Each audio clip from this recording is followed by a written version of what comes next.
জনাব ডাক্তার সালাম স্যার, আমাদের মাঝে বেঞ্চে উপস্থিত আছেন নেতৃবৃন্দ, সামনে উপবিষ্ট একদম গেদুয়া ইউনিয়নের ভোটারবৃন্দ, ছাত্রদল, যুবদল, মহিলা দল, তাঁতি দল, সবার প্রতি রইল সংগ্রামী সালাম ও শুভেচ্ছা।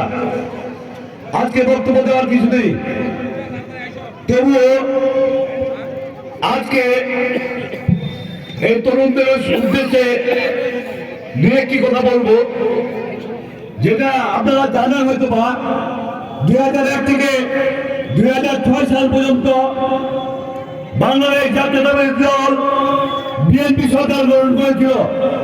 আমাদের প্রিয় মাতা মরহুম বেগম খালেদা জিয়া সেই সময়ে প্রধানমন্ত্রী ছিল। মির্জা আলম স্যার ঠাকুরগাঁও 1 আসনের কৃষি ও বিমান পর্যটন মন্ত্রী ছিল। আমার কথা বলার বিষয়টা হচ্ছে এরকম যে বন্ধুরা,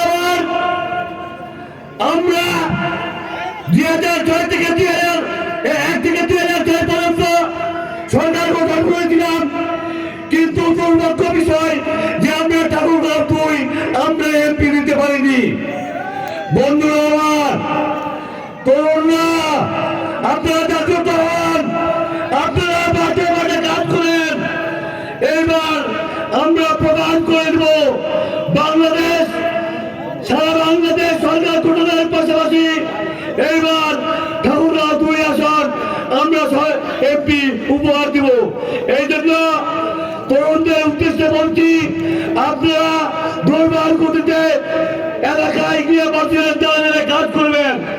সবাইকে ধন্যবাদ, ভালো থাকবেন, দেখা হবে মিছিলে, কথা হবে রাজপথে। 12 তারিখে ভোট দিবেন সবাই। সবাইকে সালাম, আসসালামু আলাইকুম।